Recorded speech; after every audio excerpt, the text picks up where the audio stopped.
예. 안녕하세요.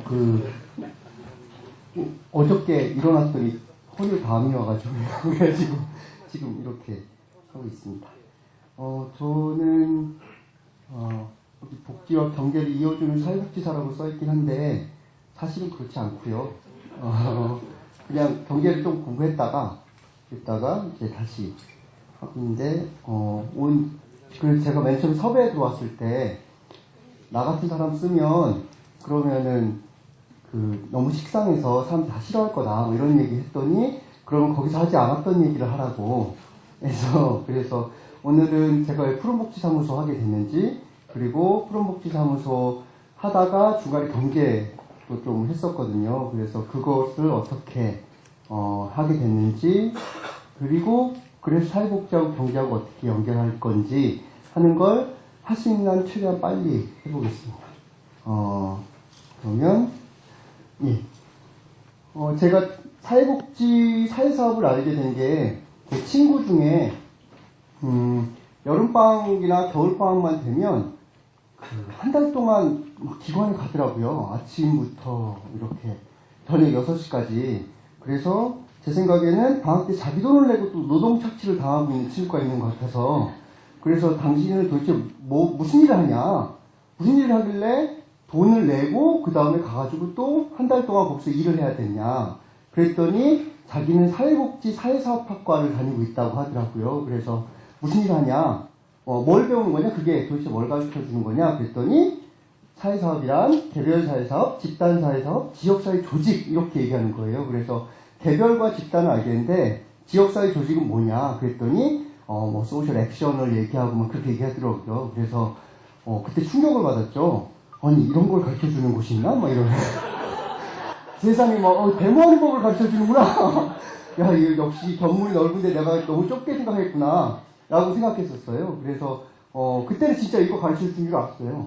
사회복지학과 가면. 그런데 나중에 갔더니, 형 안 계시더라고요.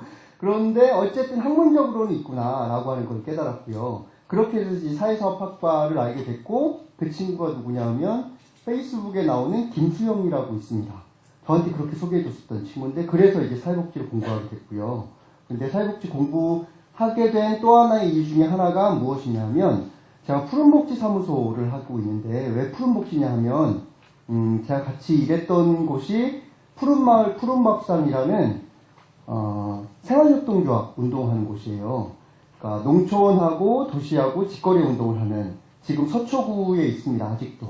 그래서 푸른마을 푸른밥상인데 농촌과 도시가 서로 도농 직거래를 하려면 서로 간에 신뢰관계가 있어야 되고, 그러려면 서로의 교류가 있어야 되는데 그 교류하는 부분을 담당했던 게 저입니다. 그래서 푸른마을 푸른밥상에 하부조직 뭐 이런 식으로 해가지고 푸른복지사무소라고 별 의미도 없이 그냥 푸른이라고 하는 걸 갖다 붙여가지고 푸른복지사무소라고 하게 된 거죠. 그래서 97년도쯤에 이렇게 시작을 했었습니다. 홈페이지로. 그래서 지금 들어가는 홈페이지는 푸른복지사무소 지금 홈페이지고, 메뉴 중에 보면은 버전 1.0이라고 써있는 게 이제 옛날에 했었던 그 푸른복지사무소였습니다.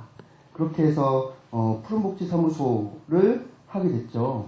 근데 푸른복지사무소를 제가 하면서 무슨 걸 하고 싶었냐면, 복지관들이 이렇게 있고요.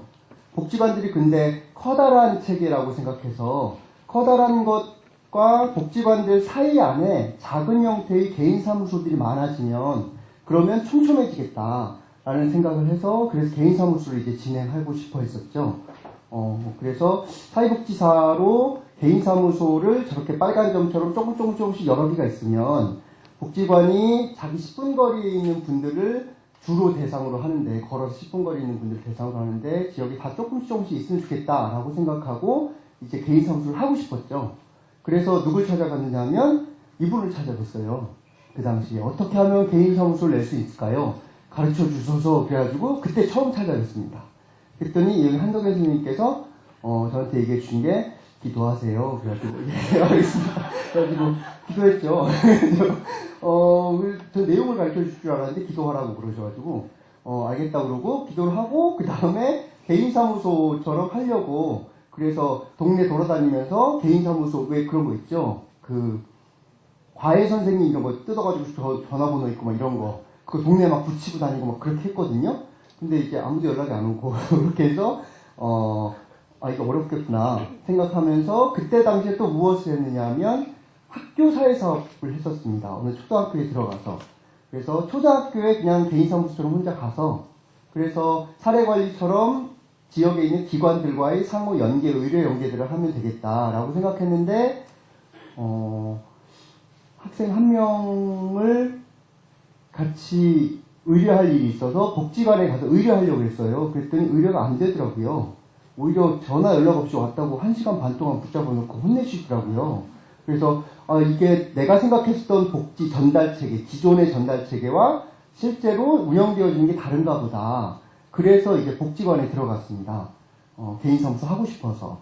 그래서 개인사무소 하려면 복지 전달 체계를 제대로 알아야겠다 싶어서 그래서 그때 춘희종합사회복지관에 3년을 기간을 정해놓고 들어간 거죠. 그렇게 해서 전달체를 다 알고 나면 개인사무소 해야지 라고 복지관에 딱 들어갔더니 제가 생각한 사회복지 현장이라고 하는 곳이 생각보다 뭐라 그럴까요? 정체성이 명쾌하고 거기에 따라서 하는 일이 정해지고 조직이 나오고 그것에 따라서 홍보하는 체계가 아니더라고요.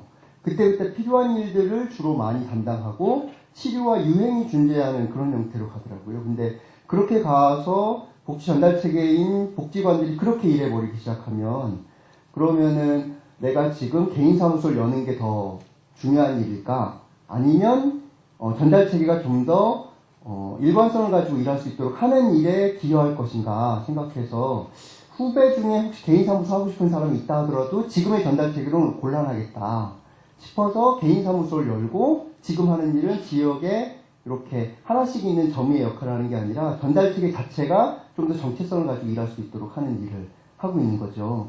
그래서 지금 이렇게 일을 하기 시작했고요.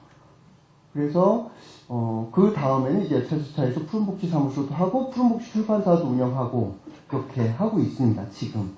그런데 이 중간에 제가 한번 이런 생각이 들었어요. 무슨 생각이 들었냐면 사회복지 하시는 사람이 사회복지만 아시는 것 같더라고요. 그런데 사회복지 하는 사람으로서 다른 분야에 가서 사람들이랑 얘기해도 과연 통할까? 그리고 사람들이 도대체 그 얘기를 알아들을까? 그리고 나는 다른 분야에 대한 얘기들을 듣고 사회복지에 어떻게 접목시킬까 하는 이런 궁금증들이 생겼었어요. 그러니까 왜냐하면 제가 사회복지 하다 보니까 나중에 어떻게 되느냐면 제 아는 사람 중에 전부 다 사회복지 하는 사람밖에 없더라고요. 그리고 페이스북 봐도 다 사회복지 하는 사람들끼리 모여있고 그리고 1일차 티켓도 사회복지사들한테 팔고 뭐 이렇게 되더라고요. 그래서 우리 안에서만 있는 게 아니라 다른 분야랑 어떻게 접목할 수 있을까라고 생각하고 특히 복지계뿐만 아니라 다른 분야와의 만남을 통해서 통찰을 얻을 수 있지 않을까 싶어서 그때 쓰기 시작한 게 다음 아고라의 경제방의 글을 쓰기 시작했습니다. 이건 제가 다른 데 얘기를 잘 안 했던 거라서 그래서 경제방 다음 아고라의 글을 썼었는데 혹시 보이세요? 제가 글을 쓰면 그러면은 그 당시에 한참 글 쓸 때는 10,000건이 막 넘어가고 그랬었어요. 그러니까 조회수가.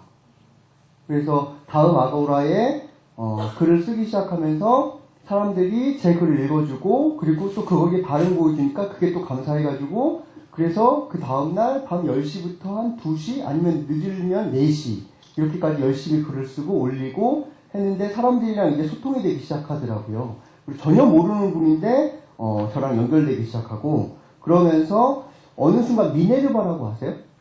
예, 미네르바가 막 잡혀가고 그런 때가 있었잖아요. 그때 많은 분들이 저를 걱정해주기 시작하고 그리고 한겨레 21 이 기자한테 전화 왔었어요. 실제로 당신은 안 잡아갈 거 아니냐 이런 얘기해서 그래서 에이 저 따위를 갖다 잡아가려고요 이렇게 얘기했는데 그 다음부터 실제로 무서워지더라고요. 그래서 글을 쓰고 난 다음에 맨 밑에는 소설입니다. 뭐 저 혼자의 생각입니다. 이렇게 쓰기 시작하는 거죠. 이게 자기 검열이 되더라고요 실제로. 그러면서 한겨레 21 잡지에도 나오기 시작하는 거죠. 독하게 독학한 제2의 미네르바들 그래가지고 이렇게 신문에 나오기 시작하고 근데 저는 보시면 뭐를 썼냐면 실제 필명이 따로 없었거든요. 양원석이라고 썼어요. 그랬더니 무슨 일이 일어나느냐 하면 제 아내가 어느 날 오더니 막 화를 내면서 제발 필명 쓰란 말이야! 막 그러면서 화를 내는 거예요. 왜냐하면 그 아내 같이 직장 동료분들이 너희 남편이지? 막 다 안들라는 거예요. 그러면서 이게 민감한 상황이 들어가서 그래서 제 아내가 싫어하더라고요. 그런데 어쨌든 실제로 이름 가지고 사람들이랑 소통하다 보니까 어떤 이득이 있냐면 사람들이 제 글을 신뢰해주기 시작해요. 왜냐하면 제 실명 공개하고 들어가니까. 실제로 그때 구글로 검색해버리기 시작하면은 제가 뭐 하는 사람인지, 어떤 것인지, 어떤 사람 하는지 다 알고, 그다음 제 홈페이지에는 그때 당시에는 이력서까지 다 올라가 있었거든요. 공개를 하니까 지금도 하고 있어요. 어디 숨어 있거든요. 근데 그것들을 다 공개하기 시작하니까 사람들이 그만큼 더 신뢰를 해주기 시작하고, 그렇게 해서 잡지에 실리고, 이분은 그 아고라에서 만난 분이신데, 상승미소라는 분이세요. 지금도 이분은 상승미소, 그래서 이분은 유명한 분이세요. 아고라에서도 유명한 분이고 지금도 유명한 분이고, 이런 분들도 만나서, 근데 이분은 뭐 하느냐면 프루덴셜 LP인가 그러실 거예요. 그래서 이분 만나면서 고객도 되기 시작하고 제가 이렇게 해가지고 하고, 그 다음 이분이랑 같이 글을 썼어요. 글을 쓰면서 이분이 또 소개해줘가지고 지역에 전국에 있는 다른 분들하고 만나기도 하고 그런 일들을 하게 되고, 그러면서 결국 어떤 일도 벌어졌냐면 이 상승미소님 추천으로 책도 쓰게 됐어요. 이거 복직에서 얘기 안 했어요. 왜냐하면 이게 창피해가지고. 그래서 이름도 양원석의 초보 경제 읽기거든요. 그랬더니 모든 사람들이 교보문고 같은 데 가가지고 양원석이 누구야? 다 이렇게 하시긴 하는데, 어쨌든 이렇게 책을 내고, 그리고 새로운 사회를 여는 연구원? 맞죠? 예, 거기서 경제 공부하려면 이 책부터 읽어라. 추천을 하기도 하고 하시더라고요. 왜 이렇게 자세히 책을 자랑하느냐면 진짜 잘 안 팔아요. 이제 유통기한이 끝나가지고 그래가지고 거의 안 팔거든요. 그러고 그 다음에 또 연이 닿아서 무엇 됐냐면 매일경제에 가면 DMB 라디오가 있어요. 거기 DMB 라디오에 고정 출연하게 돼서, 그래서 같이 이야기도 하게 되고 경제 설명해 주기도 하고. 그래서 이분 아세요 혹시? 이현경 아나운서라고 있어요. 이분하고 같이 진행도 하고 그렇게 진행을 했었죠. 그런데 그때 공부하면서 무엇을 깨닫게 됐느냐면 경제하고 사회복지라고 하는 것이 얼마나 연관성이 있는가 하는 것들을 알게 됐어요. 어떤 연관성이 있느냐면, 복지는 언제 기회를 맞이하느냐면 시장이 실패할 때 복지가 그만큼 확대될 수 있는 그 기회를 갖습니다. 우리가 경제와 관련해서 경제 상황이 나빠지면 나빠질수록 당연히 사회적인 요구가 분출하게 되고, 그래서 분출하다 보면은 자연스럽게 복지가 확대되어지는데, 요 빨간색 점으로 되어 있을 때가 언제냐면요, 대공황 시절이에요. 근데 그 당시에 무엇이 많았을까요? 시장이 가지고 있는 미국이 가지고 있는 GDP에요. 270%의 빚이 쌓여 있었던 때입니다. 저 때가.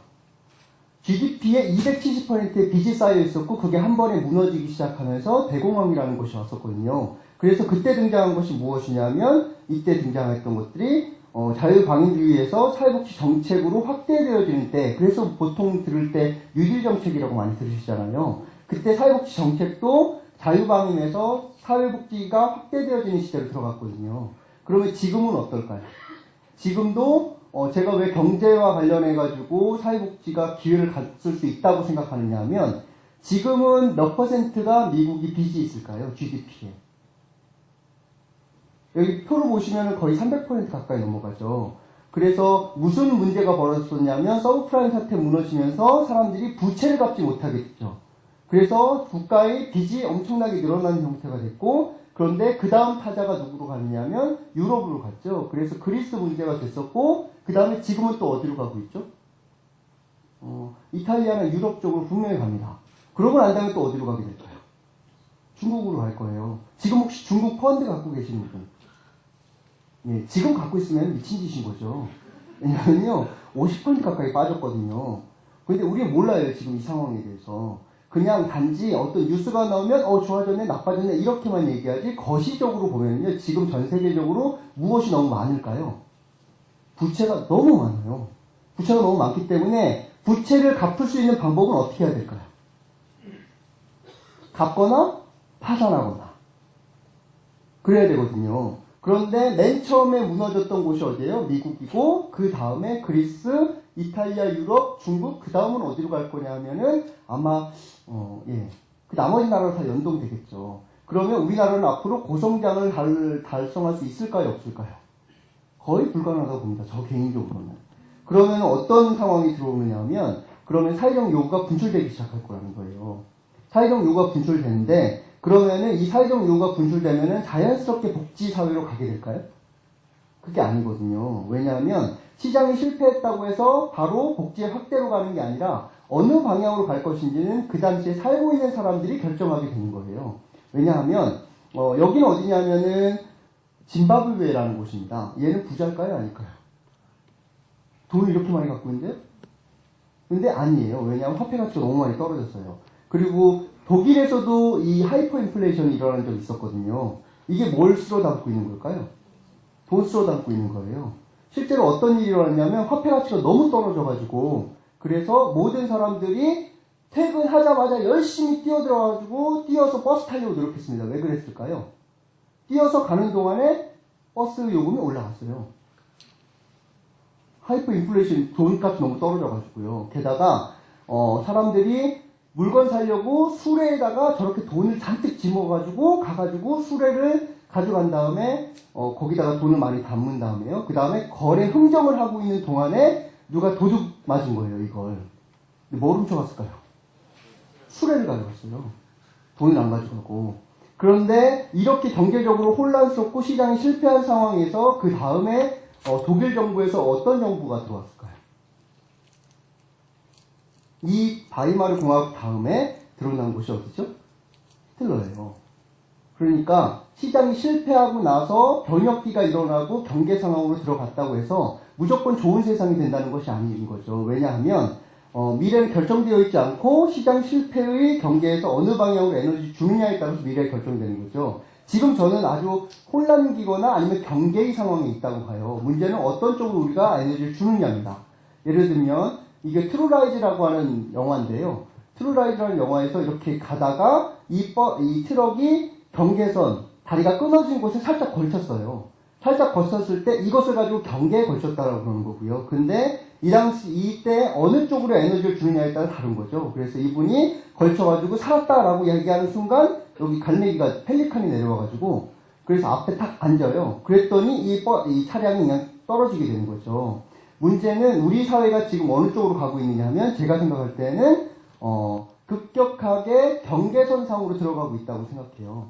경제 상황으로도 그렇고 그로써 사회복지가 확대되느냐 아니면은 오히려 다른 방향으로 쓸 것이냐 할 수 있는 아주 오묘한 경계 상황으로 들어가고 있다고 보거든요. 문제는 여기에서 우리가 어느 쪽으로 에너지를 주느냐에 따라 달라진다는 겁니다.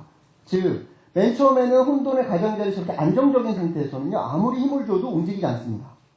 그런데요, 시간이 점점 지나면서 경계 상황에 도달했을 때 저 임계점에서 우리가 계속해서 에너지 주느냐, 에너지를 반대쪽으로 주느냐에 따라서 다시 원상태로 돌아오느냐, 아니면 완전히 새로운 것으로 창발되느냐, 임계점을 넘느냐에 따라 다르다고 생각하는데, 지금이 경계 상황이라는 거죠. 그러면 우리가 지금 복지인인 우리가 경계의 시대에서 어떻게 행동할 것인가 라고 본다면 그러면 복지사회를 만들어 가는데 에너지를 저는 더 해야 된다고 생각합니다. 더 해야 된다고 생각해요. 특히나 이전에 저희가 똑같은 대개 에너지를 들였을 때의 힘보다 지금 똑같은 힘을 줬을 때 방향의 그 결과들은요 엄청나게 크게 다를 수 있는 시대라고 생각하거든요. 그래서 저는 역사 맥락적으로 복지 확대에 힘을 썼으면 좋겠다는 생각이 있고, 그런데 지금 우리가 하는 일도 지금 귀하거든요. 지금 인상도 아까 그랬고 작은 일도 좀 우리가 담당하고 있지만, 하지만 사회복지사로서 오히려 지금 사회에서는 사회 전반이 어느 쪽으로 갈 것인지에 대해서 힘을 보태는 것이 필요한 시대이고, 그렇다면 우리 지금 하고 있는 일에 집중하되 또 하나는 사회가 어느 방향으로 갈 것인지, 복지사회로 갈 것인지 말 것인지 경계선상에 있으니까 할 수 있는 만큼은 좀 더 자기의 목소리를 내주셨으면 좋겠어요. 그렇게 해서 내가 주도하지 못하지만 우리 사회가 그쪽으로 가는데 에너지를 좀 더 집중시키고 발전시킬 수 있는 쪽으로 가면 어떨까라는 생각이 듭니다. 그것의 하나의 방법이 저는 여러분들이 목소리를 내는 것이고, 그 목소리를 내는 방법 중에 하나가 그냥 키보드로만 여러분들이 친다고 생각하실지 모르겠지만 그것 자체가 사회에 큰 힘이 되어지거든요. 그래서 SNS든 아니면은 자기가 활동하고 있는 카페든 아니면은 사람들과 오프라인으로 만나는 경우든 하는 곳에서 우리가 어떠한 정치적 관점을 가져야 될 것인가, 그리고 우리 사회는 어떻게 갈 것인가 하는 것들을 좀 이야기해야 될 필요가 있다고 생각해요. 저 개인적으로는. 그래서 저는 아까 서울시 사회복지사협회 대의원이거든요. 그래서 의견을 표명해라 라고 했을 때 저는 어느 쪽을 선택한 사람이에요. 지지하자라고. 근데 그걸 왜 그랬냐 하면 지금 사회의 흐름이 경계선상으로 들어가는 때고, 그때 사회복지사협회라든지 하는 곳에서 어느 정도의 에너지의 힘을 실어줘야 될 때라고 생각했기 때문인 거죠. 이런 배경에서요. 그래서 여러분들도 자기의 의견들을 좀 더 내고 그렇게 해서 복지사회를 만들어 가는데 힘을 주는 그런 사회가 그런 활동들을 하시면 좋겠습니다. 여기는 조명을 너무 받아가지고 뜨겁네요. 저는 더운데 여러분들은 안 더우실 것 같아요. 예, 그러면은 저는 이렇게 하고 마치겠습니다. 고맙습니다.